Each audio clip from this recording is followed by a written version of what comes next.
My name is Maya Thompson.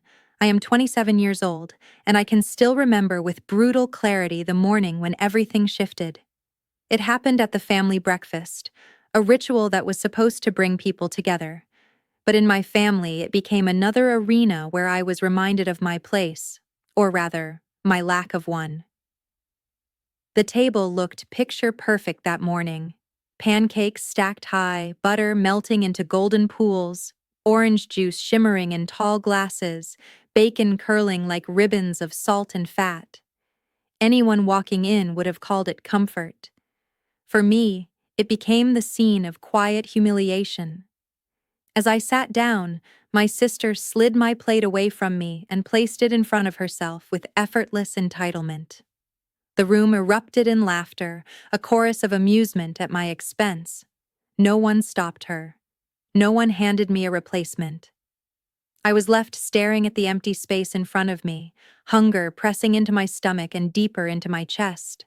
That hunger was more than physical. It was symbolic. It was the living proof of everything I had always known about my place in that household. I was tolerated, not cherished, expected to endure, not allowed to need. In their eyes, my worth was always negotiable. I did not speak. I did not ask for another plate. I stayed silent, but inside I was taking notes. The smirk on my sister's lips, the indifference etched into my father's face, the coldness behind my mother's eyes. They thought my silence meant surrender. They had no idea it was the start of something else entirely. Before I tell you how their betrayal pushed me to that point, I want to know where you're hearing this story. Are you at home in your bed, scrolling late at night? Are you on your way to work, trying to distract yourself from your own battles? Wherever you are, understand this. What happened at that table was only the surface. They never imagined the life I was quietly building, the strength they could not erase. And that breakfast was only the spark. Because the truth is, this was not new. That plate was not the first thing stolen from me. It was simply the most visible. Favoritism had been alive in our house for as long as I could remember. My sister was always the delicate one, the jewel to be protected, the pride of the family. I was branded the strong one, the child who could endure, the daughter who needed nothing. That label became their excuse for every dismissal. When she stumbled, they lifted her up. When she succeeded, they celebrated. When I stumbled, I was told to endure. And when I succeeded, the silence was deafening. The night before that breakfast, I had dared to ask for something small but vital. My father's signature as guarantor on a lease. I was close to leaving, close to creating a life of my own, but I needed his name to cross the last barrier. I presented my plan carefully, with documents and numbers to prove I was ready. He refused with a calm certainty, calling it a risk too great. The memory of that rejection was still fresh in my chest when my sister slid my plate away the next morning. The hypocrisy cut deep. Months earlier, that same father had co-signed for my sister's brand new car without hesitation. For her, luxury was deemed responsible. For me, independence was deemed reckless. So when she took my breakfast, it was more than food. It was a reenactment of everything I had always lived. Her needs above mine, her comfort unquestioned, my hunger ignored. I sat there, listening to the forks scrape against china, the laughter fading into background noise. And in that silence, I made a decision. I could not keep waiting for fairness to arrive at their table. Fairness was never meant for me there. When breakfast ended, I rose from the table quietly. My stomach was empty, but my spirit was sharper than it had ever been. They believed they had left me powerless, that they had reminded me once again of my smallness. But what they had truly done was awaken something stronger than hunger, resolve. That morning was not just another humiliation to endure, it was the last one. They thought they had taken something from me. In reality, they had given me something I had never fully possessed before. The clarity to walk away and the appetite for victory. After that morning, it would have been easy to pretend it was only about a plate of food, a petty sibling moment I should brush off. But the truth is, the breakfast was never about pancakes or bacon. It was the culmination of a lifetime of being erased, one small slight at a time until I was reduced to someone who existed only on the margins of my own family. Growing up, I was given a role before I even understood what roles were. I was the strong one, the one who could manage without comfort, the one expected to endure pain without complaint. Whenever I fell or cried, I was told to be brave, to show resilience, to set an example. Meanwhile, my younger sister was cast as fragile, delicate, deserving of every ounce of tenderness. She could stub her toe and receive an avalanche of sympathy. I could bleed and be told not to make a fuss. Family albums became silent evidence of this division. There were pages filled with her milestones, birthday parties, shining medals, and endless smiles. My photos, when they appeared, were afterthoughts, blurry edges, half smiles, shadows in the background. Even in images meant to capture family unity, I was already missing. Meals, much like the breakfast that morning, were small theaters of favoritism. She was served first, praised for her appetite, encouraged to take more. I learned to wait, to accept the scraps of attention left over. Even my victories were treated as inconveniences. When I worked hard at school and earned recognition, the news was brushed aside as unimportant, replaced quickly with another celebration of her latest accomplishment. What I felt was not simply jealousy, it was erasure. A quiet rewriting of family history that always placed her at the center and pushed me to the edges. To grow up invisible is not to grow up unloved in obvious ways, but to grow up learning that love for you is conditional. Conditional on being silent, on being useful, on never outshining the one who was chosen as special. By the time I reached adolescence, I understood the rules of the household even if no one had spoken them aloud. My sister was the child to be protected. I was the child to be endured. My dreams were dismissed as distractions, my requests framed as burdens. I learned to build walls inside myself, to keep ambitions private, to expect nothing from those who should have given me everything. That breakfast was only shocking because it was public. It was not the first time something was taken from me. It was just the first time the theft was laid bare in such obvious form. The laughter that followed was not born that morning. It was the echo of every time they had smiled at my silence, every moment they had chosen her comfort over my survival.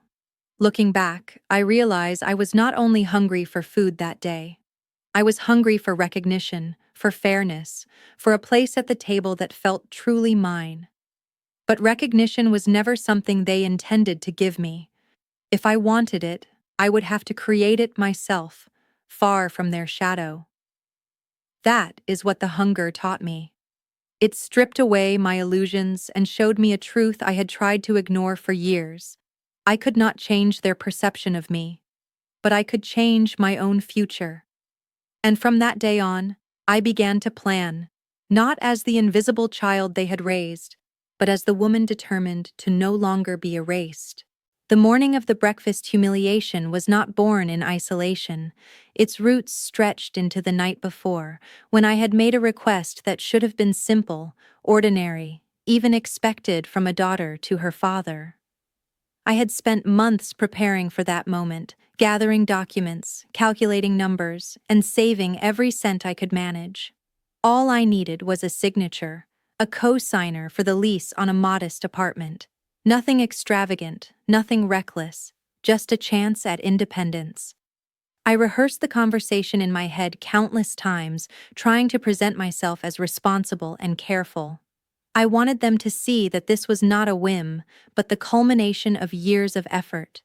I had worked extra hours, skipped outings, and chosen discipline over comfort. I thought, perhaps naively, that my diligence would speak for itself.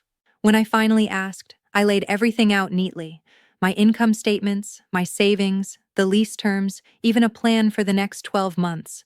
I believed that if I showed him the details, he would see that I was ready, that the risk was small. But instead of recognition, I received dismissal. My request was waved away with the ease of someone swatting at a fly. To him, it was too much risk, too much uncertainty. He would not sign. The rejection cut deeper because of what I knew. Just a few months earlier, my sister had come to him with a very different request. She wanted a new car, sleek and expensive, far beyond what her salary could justify. There had been no spreadsheets, no plans, no evidence of careful savings. She simply asked, and he agreed. Without hesitation, without question, he signed his name on her papers. For her, a car was deemed reasonable. For me, a home was considered dangerous. That contrast revealed everything. It showed me that the issue had never been risk. It was me. I was the risk. My independence threatened the balance they had always maintained, the balance where she was lifted up and I was pushed down. If I left that house, if I built something of my own, I would no longer play the role they had written for me. And so, they refused to give me the tools to leave. That night, as I lay awake, I thought about the years of quiet imbalance, the countless times she had been given more with less effort, while I had been forced to prove myself endlessly, only to be told it was not enough. I realized then that fairness was not a language my family spoke. They had built an entire structure around favoritism, and I had been naive to think that evidence or effort could undo it. By the time I closed my eyes, the request still echoing in my mind, I knew something had shifted. I understood that their refusal was not simply about a lease. It was a message. They wanted me to stay small, to remain dependent, to never outgrow the position they had assigned me. The next morning, when my sister slid my plate away and laughter filled the room, it was as though the universe itself was underlining the lesson. The refusal of the lease and the theft of the breakfast were chapters of the same story. Both were designed to remind me of my place. But instead of breaking me, they clarified my path. If they would not support me, then I would learn to stand without them. If they believed denying me would contain me, then they underestimated the power of what they had awakened. Hunger, rejection, exclusion, these became fuel. That night taught me that I could no longer ask for permission to build my life. The morning that followed showed me that I could no longer wait for fairness at their table. Together, those two moments forged a truth I could not ignore. If I wanted freedom, I would have to create it entirely on my own. And I would. From the outside, my family looked flawless. We played our parts with such precision that neighbors, friends, and distant relatives often spoke of us with admiration. Our photos were always carefully staged, everyone smiling, everyone dressed neatly, the background chosen to suggest warmth and unity. Holidays were orchestrated like theater productions. Birthdays, graduations, and reunions all carried the same polished image. To the world, we were proof of order, success, and stability. But perfection is often a costume, and ours was stitched together with silence and favoritism. I learned early on that what people saw was never the whole truth. Behind the smiling photographs and polite dinners was a system of exclusion designed to make one daughter shine and the other disappear. My sister was celebrated as the symbol of achievement, the favored child whose smallest efforts were magnified into victories. I was present, but my presence was muted, erased in subtle ways that outsiders could never detect. At family gatherings, the contrast was undeniable. My sister's stories were greeted with applause, laughter, and admiration. She was encouraged to speak at length, to share every detail of her successes, no matter how small. When it came time for me to contribute, the moment always passed quickly. I was interrupted, redirected, or dismissed with polite indifference. If I spoke of something I had accomplished, it was often followed by a change of subject, as though my words had no weight. Even in photographs, the illusion was maintained. My sister stood at the center, her smile bright, her position secure. I was placed at the edges, cropped by the frame, often blurred by movement or hidden by someone else's shadow. Those images became symbols of how the family chose to remember itself. She was essential, I was optional. Meals were another stage where this performance played out. Plates were filled for her first, portions generous, attention constant. When my plate was passed, it was an afterthought, smaller, quieter, often delayed until the conversation had already moved on. What happened at the breakfast that morning was not an anomaly. It was the clearest, rawest expression of a pattern that had been rehearsed for years. Yet in public, we remained the model family. My parents were admired for raising two daughters with such different but complementary strengths. My sister was praised for her intelligence, her charm, her steady path toward predictable success. I was mentioned as the strong one, the dependable one, the daughter who didn't need much. People assumed this was a compliment. They didn't understand that it was the language of erasure. Maintaining this illusion was exhausting. Every smile for the camera, every polite nod during another story about my sister's achievements, every moment of silence when I wanted to speak but knew it would be ignored, all of it felt like a slow suffocation. But no one else saw it. To them, we were harmonious. To me, it was a constant reminder that I was invisible. What hurt most was not only the exclusion itself, but the effort my family put into hiding it. They wanted the world to see a perfect image, even if it meant erasing me in the process. My silence became their greatest tool. As long as I did not resist, as long as I played along, the illusion remained intact. I had become an accomplice to my own disappearance. But illusions, no matter how polished, cannot last forever. They demand too much denial, too much pretending. That morning at breakfast, when my plate was taken and laughter filled the room, the mask slipped.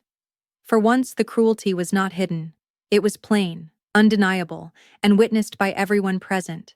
And though they thought I accepted it, what I truly accepted that day was that the illusion was no longer worth protecting. The perfect family they wanted the world to believe in was not mine. My reality was different. My truth was sharp, painful, and urgent. And it was this truth that pushed me toward a decision. I would stop playing their game. I would stop lending my silence to their performance. I would build a life where I no longer existed at the edges of the frame. After that morning, something inside me shifted permanently. I did not storm out of the house, I did not shout, and I did not demand an apology. Outwardly, life continued as if nothing had happened. I went through the same routines, moved through the same rooms, and sat at the same table. But inwardly, everything had changed. My silence was no longer the silence of endurance. It was the silence of strategy. I began to observe more carefully than ever before. Every pattern of favoritism, every careless dismissal, every instance where my needs were treated as irrelevant, I memorized them all.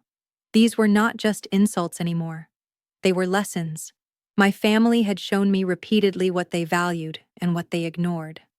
I realized I could use that knowledge, not to change them, but to free myself from them. My first step was financial discipline. I saved with a determination I had never known.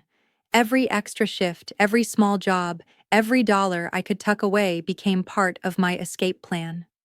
While my sister spent freely, confident that the family would cover her missteps, I learned to live with austerity. I cut expenses, denied myself small comforts, and poured everything into a growing reserve that represented my independence. Each deposit was not just money. It was a step toward freedom. I also began to build skills in secret. Late at night when the house was quiet, I studied.